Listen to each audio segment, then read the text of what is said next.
After the court hearing, I walked out with nothing but the worn handbag clutched against my chest. My son, Ethan, and his wife Sophie had taken everything: my house, my savings, even my dignity. I can still hear his words echoing in that cold courtroom. "You don't deserve anything, Mother." The judge barely looked at me when signing the papers that erased my life's work. At 62, I was homeless for the first time, wandering the streets of the same town where I once raised him.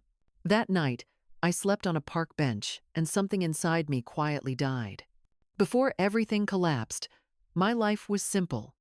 Not grand, not glamorous, just mine. I lived in a modest 2-story house in suburban Pennsylvania, with white shutters and a porch swing that creaked whenever the wind passed. That house carried 30 years of my laughter, my tears, my hopes. It was where my husband, Daniel, and I built our little world until the day a heart attack stole him from me. Ethan was only 8 then, small and fragile, his eyes too wide for the grief we shared. After Daniel's death, I threw myself into work. I took a job as a secretary at a small accounting firm downtown. The pay was never much, but it was steady, and I learned how to make every dollar stretch. I cooked simple meals, mended my own clothes, saved every coin I could. Everything I did was for Ethan. He was all I had left, and I swore I would give him the kind of future his father dreamed of. Ethan was a good child, quiet, kind, obedient. He'd sit at the kitchen table doing his homework while I prepared dinner, asking me questions about the world, about his father, about why people die. I used to tell him, "People don't really die if we remember them, sweetheart." He'd smile, that soft, shy smile that melted my heart. Those were good years, years filled with simple love and quiet strength. When Ethan turned 30, he brought home Sophie. She was beautiful, too beautiful. I remember thinking, with perfectly straight teeth and hair that looked like something out of a commercial. She carried herself like someone used to being admired. "Mrs. Collins," she said that first evening, shaking my hand, "I've heard so much about you." Her tone was polite, but her eyes were calculating. I felt it instantly, the cold glint beneath the charm. Still, I tried to like her. I wanted Ethan to be happy. After all, what mother doesn't want that for her son? At first, Sophie played her role well. She came by often, always bringing a small gift, a pie, a candle, something to soften me. She asked about my health, about my job. She even called me Mom once, and I remember how Ethan beamed when she did. I wanted to believe she was genuine. I truly did. But little by little, small cracks began to show. It started with comments, subtle at first. "Margaret, don't you think this house is too big for you to manage alone? Margaret, Ethan worries about you working at your age. You should let him help with the finances. Margaret, you should enjoy your golden years. Why keep stressing over bills?" Each time she spoke, her tone was sweet, but her eyes were sharp, slicing right through me. She made it sound like concern, but underneath it was suggestion, a suggestion that I couldn't take care of myself anymore. Ethan echoed her words. "Mom, Sophie's just thinking about what's best for you. You've done enough. Let me handle things." Handle things.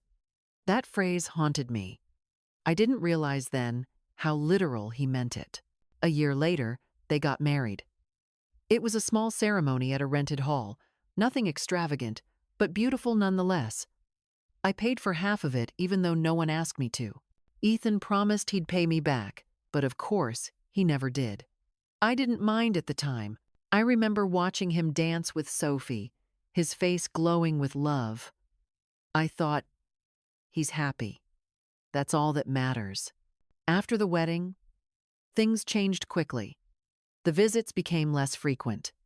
The phone calls grew shorter. Sophie stopped calling me Mom. She called me Margaret now, crisp and distant, as if the warmth had expired with the honeymoon. Then, one Sunday afternoon, Ethan and Sophie came over, both dressed too formally for an ordinary visit. "Mom," Ethan began, his voice unusually serious. "We've been thinking. This house is too big for you. You only use one room, and the maintenance costs are high. We believe it's time to downsize." I froze. "This house," I said slowly, "is where I raised you, where your father and I built our life. It's not just walls and bricks, it's our memories." Sophie leaned forward, her tone sugar-sweet. "Of course we understand, Margaret. We're not saying sell it right away. Just think about it. You deserve something smaller, cozier, a nice apartment, maybe closer to town." That night, after they left, I sat alone in the living room, staring at the photographs on the wall. Ethan in his graduation gown, Ethan on his first day of school, Daniel holding him as a baby. The thought of leaving that house felt like burying my entire life. I told myself they were just worried, that they meant well. But the following months proved otherwise. The pressure grew. The conversations became more frequent, more insistent. Ethan began asking about my finances, about my will, about my future plans. I didn't see it then, but they were preparing the stage. One day, Ethan arrived with 3 men in suits. "They're lawyers," he said. "They'll help organize your finances, make sure everything's secure." I was tired that day, physically, emotionally. I had been feeling dizzy for weeks, maybe from the stress. They placed a stack of papers in front of me. "It's just paperwork, Mom," Ethan said. "Power of attorney in case something ever happens to you. It's for your protection." I hesitated. My gut screamed no, but I saw the irritation flicker across Sophie's face. And then Ethan's pleading eyes. "Please, Mom," he said, "just sign it. It'll make things easier." I remember the sound of the pen scratching across the paper, my own signature sealing my fate. When the door shut behind me that night, the silence was heavier than anything I'd ever felt. I stood on the porch for a long time, clutching the small duffel bag that held what little I had left. 2 changes of clothes, a photo of Daniel, and a few family pictures that hadn't been boxed away by the lawyers. Everything else, my furniture, my jewelry, my life, belonged to Ethan now. I walked aimlessly through the quiet streets of our neighborhood. The windows glowed with the warmth of other families' dinners, laughter leaking through open curtains. Once, this had been my world. Now I was a ghost drifting through it, invisible, unwanted. I ended up at a small park near downtown. The benches were cold, the air damp with spring rain. I sat beneath a flickering streetlight and tried to tell myself this was temporary, that Ethan would come to his senses, that tomorrow he'd call and say, "Mom, I made a mistake. Come home." But morning came, and my phone stayed silent. The following days blurred together. I had nowhere to go, no relatives nearby, no close friends left. The few people I tried calling offered polite sympathy, but their voices held discomfort, even fear. No one wants to invite trouble into their lives. I spent the first week wandering from one shelter to another, but they were full. The second week, I began sleeping on benches. By the third, I had learned which grocery stores threw away food that was still edible. Shame became my second skin. I used to walk with my head held high. Now I couldn't meet anyone's eyes. My reflection in store windows frightened me. My hair hung in gray strands. My clothes were stained. My shoes cracked open at the soles. I barely recognized myself. The nights were the hardest. The city didn't sleep. Sirens wailed in the distance. Footsteps approached and vanished. Voices argued, sometimes too close. I slept with one eye open, clutching my bag like a lifeline. Each morning I woke up aching, hungry, older than the day before.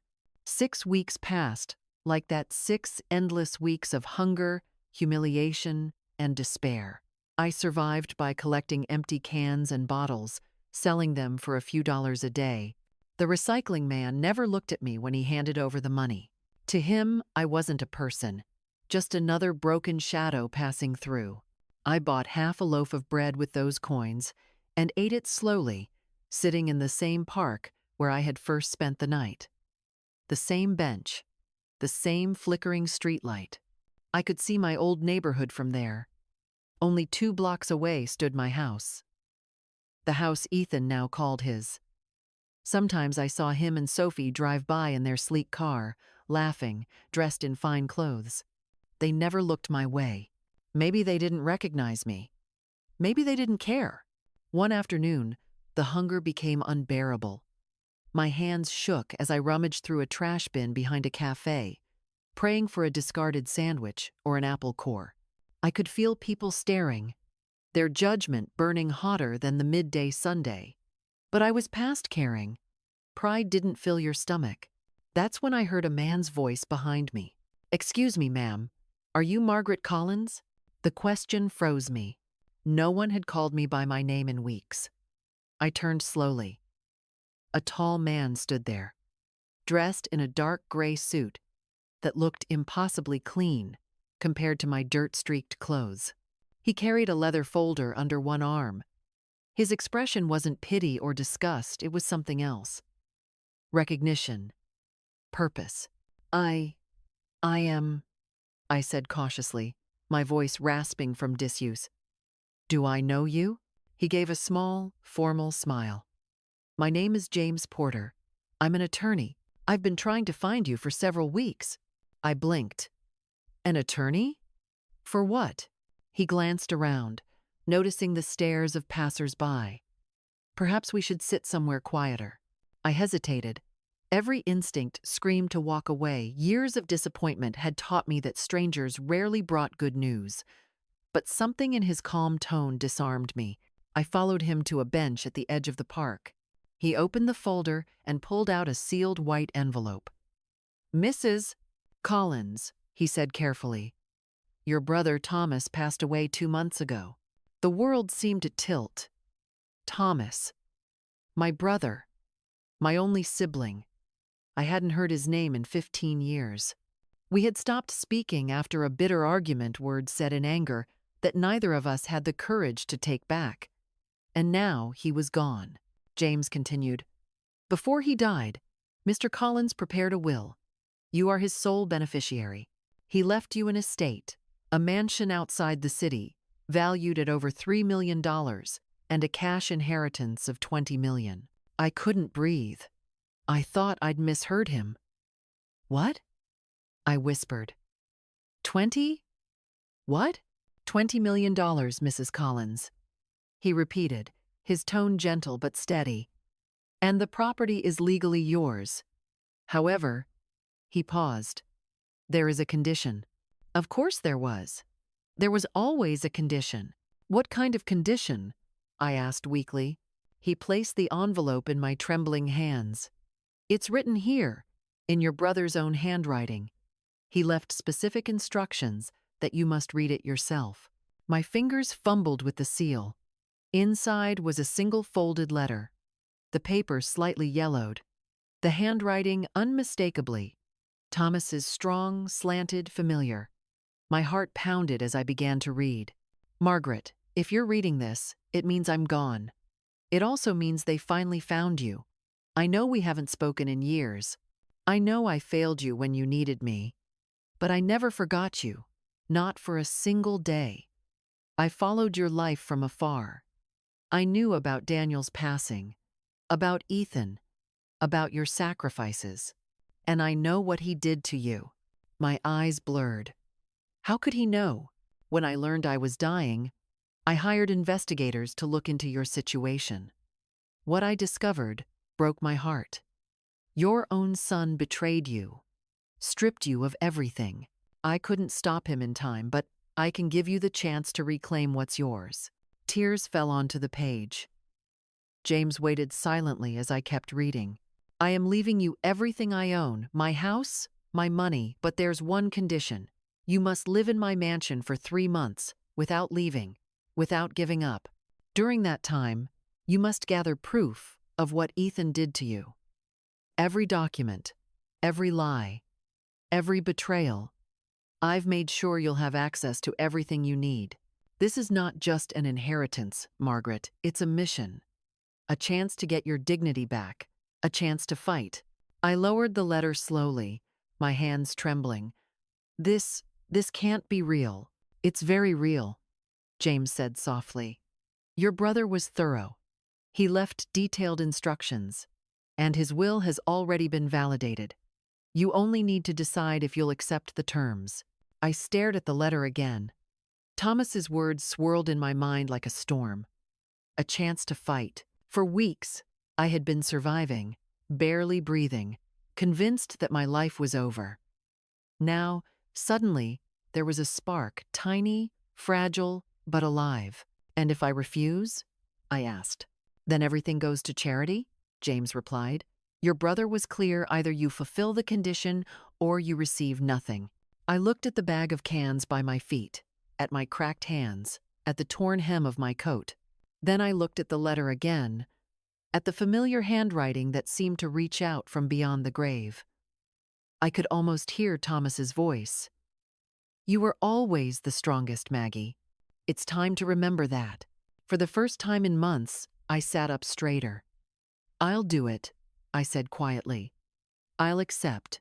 James's expression softened, almost like relief. Very well, Mrs. Collins. I'll make the arrangements. When do we leave? I asked. Tonight, if you wish, he said. The house has been prepared. Everything you'll need is waiting for you. I nodded, unable to find more words. My throat felt tight. The hunger, the shame, the pain, all of it blurred into something else. Something new. Determination. As we walked toward his car, I looked back one last time at the park bench, at the place where I had been invisible. Then I whispered to myself, it's over. But deep down, I knew it wasn't over. It was only beginning. The ride to my brother's estate felt unreal, like something torn from someone else's life. James's car smelled of clean leather and faint cologne. I sat in the back seat, clutching Thomas's letter like a lifeline, afraid that if I let go, I'd wake up back on that park bench. Outside, the city faded away, replaced by winding country roads and stretches of green hills. The further we drove, the quieter it became. My reflection in the car window looked ghostly pale, hollow-eyed, but alive. I hadn't felt alive in weeks. After almost an hour, we turned down a long private driveway lined with oak trees. At the end stood a massive iron gate with an electronic keypad. James rolled down his window and entered a code. The gate creaked open slowly, revealing a path of white stone leading up to something that stole my breath. The mansion stood 3 stories high, built of pale limestone that shimmered in the evening light. Its tall windows caught the last rays of sunset, glowing gold. A fountain gurgled in the front garden, surrounded by manicured hedges and marble statues. It looked like a place from another world, a world I never thought I'd touch again. When the car stopped, I didn't move. My hands rested on the door handle, trembling. Are you sure this is right? I whispered. My brother lived here? James nodded. He bought it 10 years ago. After his wife passed, he lived here alone. It was his sanctuary. Sanctuary, I repeated softly, the word foreign on my tongue. I hadn't known peace in so long. He got out first and opened my door. The evening air smelled of rain and roses. I stepped out slowly, my knees unsteady, my shoes still cracked and dirty. I must have looked absurd standing there in my thrift store coat before this palace. James didn't seem to notice, or if he did, he pretended not to. Come, he said gently. There's much I need to show you. We climbed the marble steps, and when he unlocked the enormous wooden doors, a rush of warm air greeted us. The entry hall took my breath away. It was vast, with high ceilings and a crystal chandelier that looked like a frozen waterfall. Polished marble floors reflected the light, and a curved staircase led to the upper levels. Every surface gleamed. Every corner smelled faintly of lemon polish and old books. It was nothing like the world I had come from. And yet, Somewhere deep inside, I felt Thomas's presence subtle, familiar, comforting. A framed photograph sat on a side table near the staircase. I recognized my brother immediately, younger, healthier, smiling at some charity event. Next to it was another picture, him and me, as teenagers, standing in front of our childhood home. I hadn't seen that photo in decades. My throat tightened. "I don't understand," I said quietly. "Why me? Why now?" James hesitated, perhaps because he knew you would need this more than anyone. Your brother was meticulous. He wanted not only to leave you his fortune, but to give you something greater closure. He led me through the house, explaining as we went. There's a full staff, though they only come when needed: a housekeeper, a gardener, and a cook who can assist you during your stay. Everything is prepaid for 3 months. You'll have privacy, comfort, and time. Time for what? I asked, though I already knew. He stopped before a heavy wooden door at the end of the second-floor corridor. Time to do what your brother asked. This is his study. Inside, you'll find a safe. The combination is in this envelope. He handed me a small white envelope with my name written on it in Thomas's bold handwriting. The safe contains documents, recordings, and other materials. James continued. Evidence of what your son did. It's all organized.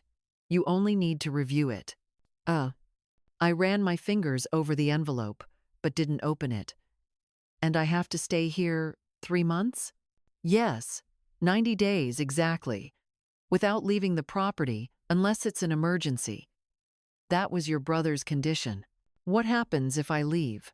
The will becomes void. Everything reverts to charity. A silence stretched between us. The chandelier above us tinkled softly, as if reminding me how fragile everything still was. Finally, I nodded. I'll stay. James gave a small, approving smile. Good. Then this house is yours for now. Rest tonight. You can begin tomorrow. He showed me to a bedroom at the end of the hall, a large sunlit room with a 4-poster bed and soft ivory sheets. It looked like something out of a hotel brochure. I hadn't slept in a bed in 6 weeks. My throat ached at the sight. James set my duffel bag on a chair. There are fresh clothes in the closet. Everything your brother left has been cleaned and organized. You'll find toiletries in the bathroom. The kitchen is fully stocked. He handed me a small card. This has my number. Call anytime, day or night. I'll check in every few days to see how you're progressing. Progressing, I repeated faintly, staring at the luxurious room around me.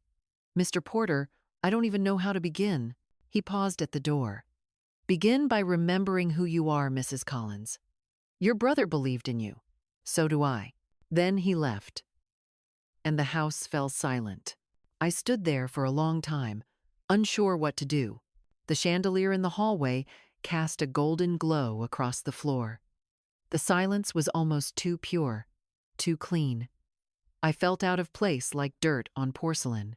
Eventually, I made my way to the bathroom. Steam fogged the mirror as I turned on the shower. I stripped off my filthy clothes and stepped under the hot water. It scalded my skin, but I didn't move. I let it wash weeks of grime, sweat, and sorrow down the drain. I scrubbed until my skin burned, until I saw the woman beneath the dirt again. When I looked into the mirror afterward, my reflection startled me. I looked older. Yes, but stronger, too. I wrapped myself in a towel, found a clean nightgown folded neatly in a drawer, and went downstairs. The kitchen was immaculate. Marble counters, modern appliances, a vase of fresh lilies on the island. The refrigerator was stocked with fruit, cheese, milk, and bread. My stomach growled at the sight. I made a simple sandwich and ate it standing at the counter, tears blurring my vision. It was the first proper meal I'd had in weeks. When I finished, I washed the plate, dried it carefully, and put it back. Then I climbed the stairs again and slipped into the bed. The sheets were soft, the mattress firm, the pillow cool. My body sank into it, like it was swallowing me whole. For the first time in over a month, I slept through the night deep, dreamless, peaceful. When I woke up the next morning, sunlight streamed through the tall windows. For a few seconds, I forgot where I was. The warmth of the sheets, the scent of coffee drifting from the kitchen below it felt like another lifetime. Then memory returned. Thomas's letter. The condition. The safe. I rose, dressed, and went to the study. The room smelled faintly of tobacco and old paper. Books lined the shelves from floor to ceiling, and on the massive oak desk sat another photograph Thomas and me as children, barefoot, grinning at the camera. I traced the frame with my fingers, then turned to the safe built into the wall. I opened the envelope. Inside was a single slip of paper with 6 numbers written in my brother's neat hand. I hesitated for a moment, then entered them one by one. A soft click echoed in the stillness. The door swung open. Inside were rows of folders labeled with dates and names, along with a small black device that looked like a voice recorder. My heartbeat quickened as I pulled out the first folder. The top document was a copy of the papers I'd signed, the same ones Ethan had told me were for my protection. My eyes scanned the lines, the dense legal jargon, the small print at the bottom. And there it was. The clause that transferred ownership of my property to my son. My signature was at the bottom. My breath hitched. I flipped through the next few pages. Bank authorizations, medical evaluations declaring me mentally unfit, statements from witnesses I didn't even know, every one of them designed to strip me of everything. I sat down hard in the desk chair, my head spinning. Then I opened the next folder. Inside were photographs. Ethan shaking hands with lawyers weeks before the hearing. Ethan and Sophie at an expensive restaurant, toasting with wine glasses. The date printed in the corner 2 days after I signed the papers. My chest tightened. They had celebrated my downfall. My shaking hands reached for the voice recorder. I pressed play. Ethan's voice filled the room. It has to look legitimate. She can't suspect a thing. The documents must be confusing but legally binding. She'll sign. She always does what I ask. I covered my mouth to stifle a sob. My own son, my child. Another voice, Sophie's, joined his. That old woman has had enough comfort for a lifetime. That house should be ours. That money should be ours. The words sliced through me like glass. For a long time, I sat in silence, staring out the window at the sprawling garden below. The morning sunlight glimmered off the fountain. Somewhere in the distance, birds sang as if mocking my pain. I wanted to scream, to break something, to curse God, Ethan, the world. But instead, I whispered, "Thank you, Thomas," because now I knew the truth. And knowing the truth was power. I closed the safe and wiped my tears. This was just the beginning. My brother hadn't left me wealth. He had left me weapons. Weapons made of truth. For weeks after that, nothing seemed different until a letter arrived from the court. It was a notice of hearing, full of words I didn't understand. I called Ethan, panicked. "Don't worry," he said calmly.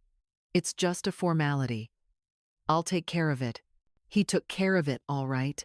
The day of the hearing, I wore my best dress and carried every document I thought I might need. When I entered the courtroom, Ethan was already there, but he wasn't on my side. He was standing with Sophie and those same 3 lawyers, their faces smug, their folders thick. As the judge read the documents, I realized what I had done. My voice trembled as I tried to explain, but it was useless. The papers I had signed months earlier declared me mentally incompetent, unfit to handle my own finances. Everything I owned, my home, my savings, was transferred to Ethan Collins. When the verdict was announced, I looked at my son, searching for a hint of remorse, a flicker of doubt, any trace of the boy I once rocked to sleep. But all I saw was a cold, empty gaze. Then he said it, low and deliberate. "You don't deserve anything, Mother." Sophie smiled. The lawyers packed their briefcases, and I sat there, numb, watching the last pieces of my life slip away. 2 weeks later, I was ordered to vacate my own house. The night I left, I walked through every room one last time. The kitchen still smelled faintly of cinnamon and coffee. The living room echoed with the ghost of laughter. In Ethan's old bedroom, the walls were still lined with his childhood trophies. I touched one little league, age 10, and I broke. When I closed the front door behind me, it felt final, like burying someone I loved. That someone was me. I didn't leave the study for hours. The weight of those folders sat heavy in my lap, heavier than any grief I'd ever known. I kept reading and listening, every line, every recording, every detail confirming what I had feared but never wanted to believe. My son had orchestrated my downfall with precision, not in a fit of rage or confusion, but calmly, deliberately, methodically. There was evidence of bribes, of false medical evaluations, declaring me mentally incapable, of witnesses who claimed I had forgotten to pay bills, lost track of money, or shown signs of confusion. Lies, every one of them. Paid lies. I could almost see Sophie whispering in Ethan's ear, convincing him that I was weak, that I was in the way. By the time I finished the last folder, the light outside had turned golden. My hands trembled as I placed the documents back in the safe. I stood by the window, staring at the garden as dusk settled. The fountain sparkled under the fading sun, and for the first time in years, I felt something stirring inside me, a spark I thought had died the day Ethan betrayed me. Anger, not the wild, desperate kind. The quiet, dangerous kind that lives in your bones. That night, I didn't cry. I didn't sleep either. I sat at the desk in the study, staring at the words my brother had written at the end of his letter. "You were always the strongest, Maggie. It's time to remember that." By morning, I knew what I had to do. I started small. I made coffee, cleaned the kitchen, took a long walk through the garden. Every breath of fresh air filled my lungs with life again. The sun felt different now, not warm, but sharp. Like a reminder that the world still existed and that I was still part of it. In the days that followed, I built a new routine. I woke early, exercised in the garden, and forced myself to eat 3 meals a day. I opened the curtains in every room to let the light in. I scrubbed away the smell of dust and silence that had settled over the house. With every corner I cleaned, it felt as though I was scrubbing away the pieces of myself that Ethan had broken. Each night, I studied the evidence in the safe. I wrote down timelines, connections, names. I was building a map of betrayal that led straight back to my son. I didn't know yet what I would do with it, but I knew one thing for certain. I would not let him win. On the 12th day, I called James Porter. He arrived that afternoon, dressed in his usual dark suit, his expression calm but curious.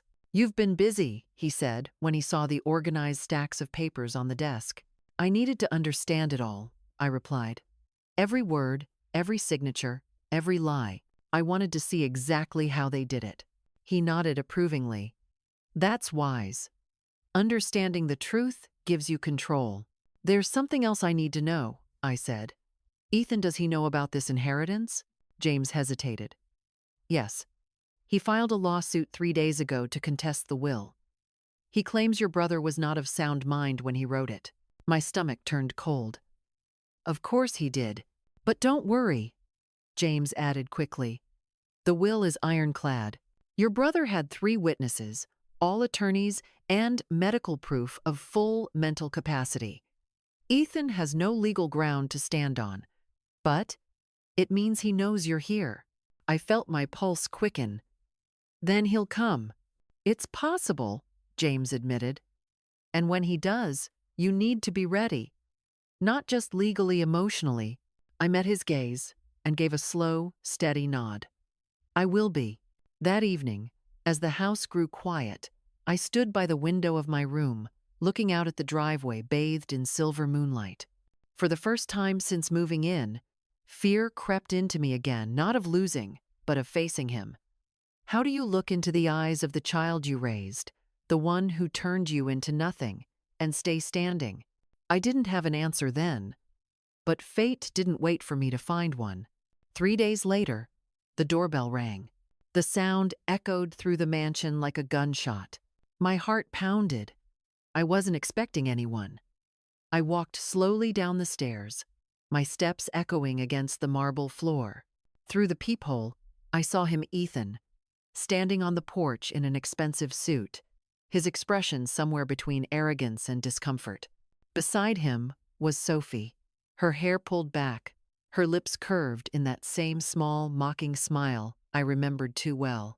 My hands shook as I gripped the doorknob, but I didn't open it. Not yet. The bell rang again, harder this time. "I know you're in there, Mom," Ethan called. His voice sounded sharp, impatient. "We need to talk." I took a deep breath. "There's nothing to talk about, Ethan. Don't do this," he said. "That house doesn't belong to you. You're trespassing." The absurdity of it almost made me laugh. Trespassing? In my brother's home? The one he left to me? "You manipulated him." Sophie's voice cut in, shrill and cold. "Everyone knows it. You took advantage of his illness." Something inside me snapped. Illness? He was perfectly lucid. Unlike you, Sophie, he wasn't poisoned by greed. There was a pause. Then Ethan spoke again, his tone lowering, darker. "You think this changes anything? That letter, that house, it doesn't make you special. When the court rules in my favor, I'll take it all back, just like before." I felt a strange calm wash over me. "You won't," I said. "Not this time." "Mom, don't make this harder than it has to be," he warned. "You're only embarrassing yourself." I'm not the one who should be embarrassed," I said softly. "You are. And if you don't leave my property, I'll have my attorney handle it." For a few seconds, there was silence on the other side of the door. Then footsteps. A car engine started. They were gone. But the echo of his voice lingered long after. That night, I sat in the study again, staring at the evidence spread across the desk. My hands no longer trembled. The fear had turned into something else entirely, a clarity that cut through me like light through fog. For years, I had defined myself as a mother. My purpose had been Ethan's happiness.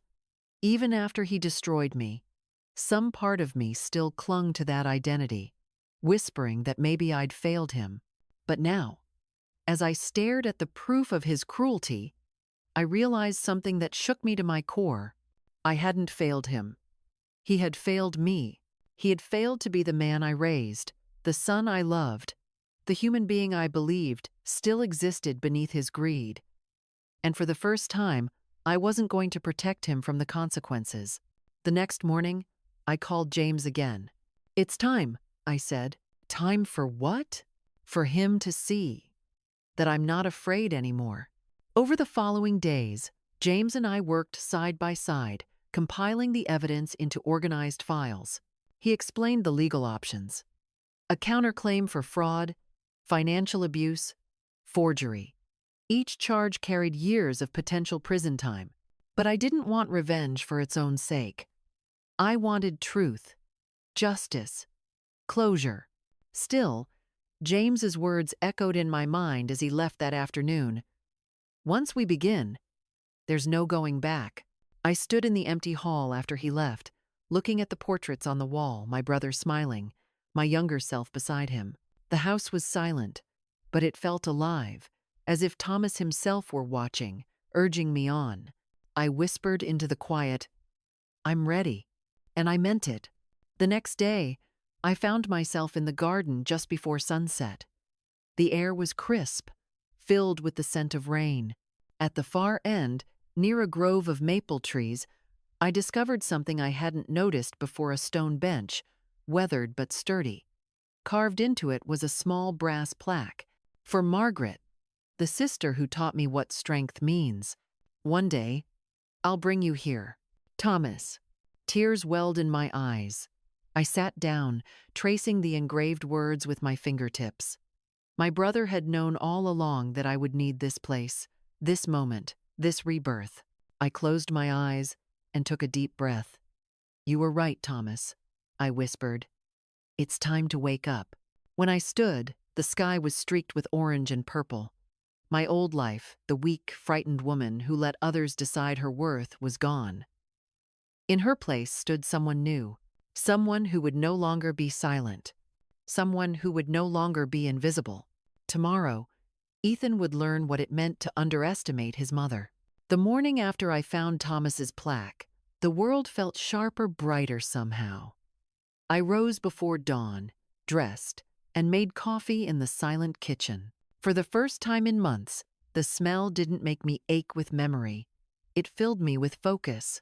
When James Porter arrived that afternoon, he found me already waiting in the study, the desk covered with neatly stacked folders, labeled and cross-referenced.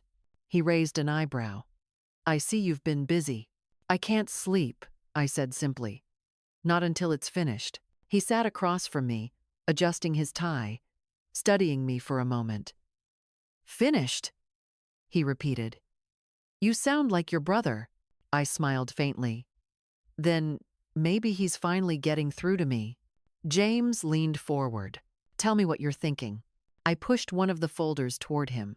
Inside were copies of every fraudulent document Ethan and Sophie had used, each page annotated, each date cross-checked with bank transfers, voice recordings, and witness statements. "These prove that Ethan forged my signature," I said, my tone calm but precise. "He used my own savings to pay off those lawyers. There's even evidence he transferred part of my pension to a private account in Sophie's name. Everything is here." James skimmed the first few pages, then looked up. "This is solid, Margaret. With this, we can build a case for financial abuse and fraud. If we move fast, we can file before Ethan's lawsuit gains traction." "I don't just want a case," I said, my voice firm. "I want him to see what he did.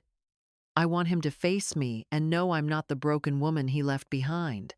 James studied me quietly for a moment, then nodded. "Then we'll do both. We'll win in court and outside of it." Over the next several days, we worked tirelessly. James contacted a forensic accountant to verify the transactions, a handwriting expert to analyze the forged signatures, and a private investigator to locate the witnesses Ethan had bribed. Each new piece of evidence added weight to the mountain forming against my son. But it wasn't just about the documents anymore. Something deeper was happening inside me. I was changing. In the evenings, I walked the garden, breathing the cool air, letting the rhythm of my footsteps calm me. I had spent too long drowning in guilt. Guilt for raising Ethan, for trusting him, for losing everything. But guilt was useless now. Action was the only cure left. One night, after James left, I sat at the desk, staring at a photograph of Ethan as a child 7 years old, missing a front tooth, holding a baseball bat twice his size. His grin was so wide, so pure. I touched the frame lightly. "I loved you more than my own life," I whispered. "But love doesn't mean blindness anymore." I turned the picture face down. By the third week, our preparations were nearly complete. The investigator uncovered shocking details. Sophie had falsified invoices to make it appear that she had paid for my medical care. Ethan had opened a second mortgage on my old house before the court declared me incompetent. "He planned it months in advance," I murmured, scanning the documents. James nodded grimly. "He didn't just betray you. He exploited you." That word exploited settled in my chest like ice. But it also strengthened my resolve. "When do we confront him?" I asked. James hesitated. "We could wait until the court hearing in 2 weeks. But," he glanced at the folders. "Something tells me you'd prefer a more direct approach." I smiled faintly. "You know me well." The plan took shape over the next 2 days. We would arrange a private meeting under the guise of negotiation, an attempt to settle the inheritance dispute quietly. James would invite Ethan and Sophie to the mansion, claiming I was willing to discuss a compromise. They would come, of course. Their greed wouldn't let them stay away. What they wouldn't expect was that every conversation in the mansion was being recorded. My brother had installed a discreet surveillance system years ago, which still functioned perfectly. The cameras would capture every word, every lie, every flicker of guilt. By the end of that meeting, Ethan would no longer see me as the fragile woman he had crushed. He would see the truth. The night before the confrontation, I couldn't sleep. I wandered through the mansion, each room whispering fragments of my past and Thomas's ghostly encouragement. The house had become a living memory. Every hallway, every photograph, every flicker of light felt like a reminder that I wasn't alone. I ended up in the study again. The moonlight spilled across the desk, glinting off the metal of the safe. I reached inside and pulled out one of the voice recordings, Ethan's voice, smooth and confident, plotting my ruin. I pressed play and listened. "Don't worry, Sophie," he said on the recording, a smirk audible even through static. "She'll sign anything I put in front of her. She trusts me too much." Sophie laughed. "Old women always do. They think love makes them safe." The bitterness burned like acid in my throat. I turned off the recorder and stared out the window for a long moment. Then I said aloud, to no one in particular, "Love makes you strong. You two just never learned that." The next morning dawned bright and clear. The mansion gleamed in the sunlight as if waiting for a storm. I dressed carefully, a navy blue suit that had belonged to me years ago, pressed and tailored. My hair, now silver and soft, was pinned neatly. When I looked in the mirror, I almost didn't recognize the woman staring back. This woman wasn't broken. She was composed, deliberate, dangerous. At exactly 11 o'clock, James arrived. "They'll be here soon," he said, setting his briefcase on the desk. I nodded. My heart beat steady. "Let them come." He checked the cameras discreetly. "Everything's ready. Audio and video are recording." We didn't have to wait long. The sound of a car approaching echoed through the long driveway. Moments later, the doorbell rang. I inhaled deeply and motioned for James to open the door. Ethan and Sophie entered the foyer, their eyes sweeping over the grandeur of the house with barely concealed envy. Sophie was dressed to impress, her heels clicking against the marble floor. Ethan's expression was tight, his jaw clenched. "Mother," he said curtly. "Ethan," I replied evenly. "Sophie." They exchanged a quick glance before Ethan spoke again. "We came because Mr. Porter said you wanted to settle this quietly." I gestured toward the study. "Yes, let's talk." Inside, the atmosphere shifted. James sat at one end of the desk, his hands folded calmly. Ethan and Sophie took the seats opposite me. For a moment, the only sound was the faint hum of the chandelier. "I appreciate you coming," I began, my tone measured. I wanted us to speak face to face without the courts, without lawyers deciding our fate. Sophie leaned forward, a smile tugging at her lips. "That's wise, Margaret. After all, family shouldn't fight over money." "Agreed," I said. "But that depends on whether we're still a family." Ethan frowned. "What's that supposed to mean?" I reached into the folder before me and placed a document on the table. "This is the power of attorney you had me sign, the one declaring me mentally incompetent. You told me it was for my protection." He stiffened. "It was. You were under stress, grieving, confused." I cut him off. "Then why did you withdraw $40,000 from my account 2 days later?"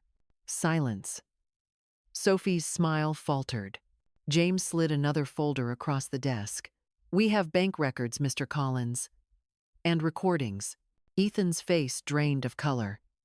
"Recordings?" "Yes," I said softly. "Your voices, your words, every plan, every lie." I pressed a button on the small speaker in front of me. Ethan's voice filled the room. "It has to look legitimate. She can't suspect a thing. She'll sign, she always does." The blood drained from his face. Sophie's mouth fell open. Turn that off, Ethan hissed. No, I said, my voice steady. You'll listen to what you did to me. The room crackled with tension. Ethan's hands clenched on the table. Sophie tried to speak, but no words came. James leaned forward slightly. Mr. Collins, Mrs. Collins, these recordings, along with the financial evidence, are more than enough to press charges for fraud and elder abuse, unless you choose to resolve this differently. Ethan's eyes darted between us, panic flickering in his expression for the first time. What do you want? He asked finally, his voice low. I met his gaze. I want honesty. You will return everything you took, my house, my savings, every cent. You will sign a public admission of what you did, and then you'll leave me in peace. Sophie let out a bitter laugh. You think you can threaten us? I leaned forward slightly, my voice calm, almost whispering. No, I don't threaten. I expose. Ethan looked at me then, not as a mother, not even as an enemy, but as someone he didn't recognize, someone he couldn't control. He opened his mouth to argue, but I stopped him with one sentence. Ethan, I forgave you the moment you were born, but forgiveness doesn't mean freedom from consequences. For the first time since that courtroom months ago, he fell silent. When they left, the house was quiet again. The air felt different, lighter somehow. I stood in the doorway, watching their car disappear down the long drive. James exhaled slowly beside me. That was remarkable. It's not over yet, I said softly, but it's a start. He smiled. You've done more than start, Margaret. You've taken back your life. As the sun dipped below the horizon, I walked to the garden, to the bench with Thomas's plaque. I sat there, the wind stirring my hair, and for the first time in years, I felt peace, not because the battle was over, but because I finally remembered who I was. A mother, yes, but also a survivor. And soon, justice would follow. 2 days after Ethan and Sophie stormed out of the mansion, the silence that followed was heavier than before. It wasn't the silence of loss this time. It was the silence before the storm breaks. I knew they wouldn't stay quiet for long. People like Sophie never retreat. They regroup. James confirmed it that evening. They've filed a counterclaim, he said, setting a folder on the desk. They're accusing you of manipulating your brother and falsifying his will. I almost laughed. Let them try. The evidence speaks for itself. He nodded. I've already submitted our response. The court hearing is scheduled for next week. This time, it's your turn to speak. Those words hit me like a spark. Your turn to speak. For months, I'd been silent, humiliated, erased, voiceless, but not anymore. The morning of the hearing arrived gray and cold. I woke before dawn, dressed carefully, and pinned a silver brooch to my lapel, the one Daniel had given me on our 10th anniversary. For courage, he'd said, when he'd fastened it to my blouse all those years ago. I rode with James to the courthouse. As we drove, he briefed me again on the proceedings, but I barely heard him. My mind was already there inside that courtroom where everything had begun, where I'd lost everything once. When we entered, Ethan and Sophie were already seated with their lawyers. Sophie looked polished, confident, her smile razor-sharp. Ethan tried to appear composed, but I saw the tightness in his jaw, the flicker of unease in his eyes when he saw me. The judge, an older woman with silver hair and clear, cold eyes, called the session to order. Mrs. Collins, she said, her tone neutral. You are here to contest the claim of undue influence in the matter of your late brother's estate. You may begin. James rose, but I placed a hand on his arm. I'll speak first, I said quietly. He hesitated, then nodded. I stood, the weight of every humiliation and every sleepless night pressing against my spine, and somehow it steadied me. Your Honor, I began, my voice surprisingly firm. I'm not a woman who understands much about law. I'm a mother. I raised one son, alone, after losing my husband. I worked hard, saved what I could, and believed that love was enough to protect me. I paused, meeting Ethan's gaze. He looked away. I was wrong. Love can blind you. It can make you trust the wrong people, even your own blood. A murmur rippled through the courtroom. I continued, slower now, deliberate. My son and his wife convinced me to sign documents I didn't understand. They told me it was for my safety. I believed them.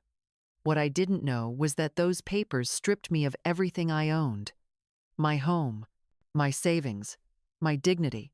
I reached into my folder and held up a document. This is my signature. And this, I lifted the next page, is the transfer Ethan made from my account to his own 2 days later. James approached and handed copies to the judge and opposing counsel. Your Honor, I said softly, I have recordings, bank statements, and eyewitness testimony. They prove what happened. But I'm not here for money. I'm here for truth. I turned toward Ethan again. You told me once that I didn't deserve anything. You were wrong. I deserve my life back. The room went silent. The only sound was the shuffling of papers. Sophie leaned toward Ethan, whispering furiously, but he didn't respond. His eyes were locked on me, wide, unblinking. The judge looked at James.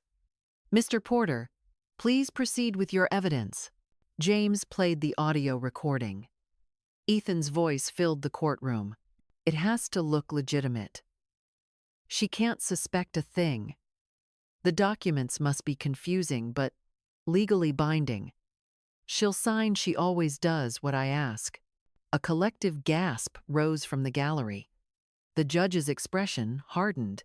Is that your voice, Mr. Collins? She asked. Ethan stammered. I don't remember, someone must have, but Sophie interrupted, snapping. You don't have to answer that. The judge turned her gaze on her, sharp as a knife. Mrs. Collins, you will remain silent or be removed from this courtroom. The rest unfolded like a slow unraveling of lies. Each document, each transaction, each recording revealed the truth in devastating clarity. By the time James finished, Ethan sat slumped in his chair, pale and silent. Sophie stared straight ahead, her lips pressed thin. After the evidence presentation, the judge called a recess. I stepped outside, breathing in the crisp air. My hands trembled slightly, not from fear but release. For so long, I had been carrying the weight of Ethan's betrayal like a stone in my chest. Now, piece by piece, it was falling away. When the court resumed, the judge's decision was swift. Based on the overwhelming evidence presented, she said, her voice steady and final, the court finds that Mrs. Margaret Collins is the rightful heir to her brother's estate. Furthermore, the evidence of fraud and elder financial abuse will be referred to the district attorney for criminal investigation. The gavel struck once, sharp and clear. It sounded like thunder. I didn't cheer, I didn't smile. I simply exhaled. Ethan looked at me across the courtroom. For a long moment, neither of us spoke. Then he whispered something too soft to hear, but I read his lips. I'm sorry. It should have felt like victory, but it didn't. It felt like mourning. Outside the courthouse, the wind had picked up. Reporters waited by the steps, shouting questions, flashing cameras. James shielded me as we made our way to the car, but I paused for a moment at the top of the stairs. I looked out at the sea of faces, strangers who would twist this story into headlines, and said softly, "Justice isn't revenge, it's peace." Then I turned and walked away. In the days that followed, life slowly began to settle. The mansion no longer felt haunted. It felt alive again. The air was lighter. The gardens bloomed brighter. Even the quiet felt different, comforting, not lonely. But peace doesn't erase pain. It just teaches you how to live with it. One afternoon, I received a letter from the district attorney's office. Ethan had confessed. He'd agreed to cooperate in exchange for leniency, admitting everything, the forgeries, the accounts, the lies. Sophie, on the other hand, fled the state. They were searching for her. I sat in the study with the letter for a long time. Part of me wanted to feel satisfaction. Instead, I felt something softer, sadder, a deep, hollow kind of forgiveness. That evening, I went to the garden and sat on Thomas's bench again. The wind rustled the leaves above me, and the sunset painted the sky gold. "I did it, Thomas," I whispered. "It's done." In the distance, the fountain bubbled gently, its sound like laughter. A week later, I received an unexpected visitor. When I opened the door, Ethan stood there, dressed plainly. No lawyers, no arrogance. His face was thinner, his eyes tired. "Mom," he said quietly. For a long time, I said nothing. Then, softly, "Why are you here?" He swallowed hard. "To say I'm sorry. I don't expect forgiveness. I needed you to hear it from me." I studied him for a moment. The boy I'd raised was gone, but something in his eyes, a flicker of remorse, looked familiar. "You destroyed everything I had," I said. "You left me with nothing." "I know," he whispered, "and I'll live with that for the rest of my life." We stood in silence, the weight of everything unsaid pressing between us. Finally, I stepped aside. "You can come in for a moment." He entered slowly, glancing around the grand hall. "Uncle Thomas was a good man," he said. "Yes," I replied. He was. We sat across from each other in the study. Ethan's hands shook as he spoke. "They'll probably send me to prison. I'm ready for that. I just wanted to tell you I never meant for it to go that far." "Sophie," she pushed me, but I chose to follow. Tears burned my eyes, but I didn't let them fall. "Ethan, love can forgive, but it can't erase. You'll have to find your own redemption now." He nodded slowly, his voice cracking. "I understand." When he stood to leave, he hesitated by the door. "Will you ever forgive me?" I met his gaze. "Someday, maybe, but not yet." He lowered his head. "That's fair." And then he was gone. I stood there for a long time after the door closed. The silence returned, but this time it didn't hurt. It simply was. That night, I sat by the fireplace, a cup of tea warming my hands. I looked around the room at Thomas's books, the photographs, the golden light flickering across the walls. I wasn't homeless anymore. I wasn't voiceless. I wasn't broken. I was Margaret Collins' mother, widow, sister, survivor, and I had my life back. 6 months have passed since that day in court. The seasons have changed. The air carries the scent of autumn now, crisp leaves, wood smoke, and renewal. The mansion feels like home at last, not because of its size or beauty, but because I have filled it with peace. I tend the garden every morning. The roses, once pale and weak, bloom brighter than ever. I talk to Thomas sometimes, sitting by the fountain, telling him about my days. I imagine he's listening, smiling that quiet smile of his. "You were right, Thomas," I often whisper. "Strength isn't loud, it's patient." Every corner of this house holds a piece of my past. Laughter, betrayal, loss, and, finally, peace. But it no longer haunts me. It teaches me. I've learned that revenge doesn't always mean destroying someone. It can mean rebuilding yourself so completely that the people who broke you no longer recognize you. Ethan writes to me sometimes from the rehabilitation center. His words are humble, uncertain. I haven't written back yet, but I read every letter. I keep them in a drawer, next to the photograph of him, as a boy, smiling with that missing tooth. Maybe one day, I'll find it in my heart to forgive him fully. But forgiveness isn't a gift you give for free, it's something earned with time, truth, and change. Some evenings, I sit by the window with a cup of tea and watch the sun sink beyond the trees. The sky turns golden, and I think about how fragile everything is. Trust, love, life itself. But I also think about how strong we can be when everything's taken from us. If there's one thing my story has taught me, it's this: you can lose everything and still rise again. No betrayal, no heartbreak, no cruelty can erase your worth. The world may take your home, your money, your comfort, but it can't take your spirit unless you hand it over. So if you're listening and you've ever felt broken or forgotten, remember this: justice is possible, healing is possible. You are enough. And maybe, just maybe, it's never too late to start again.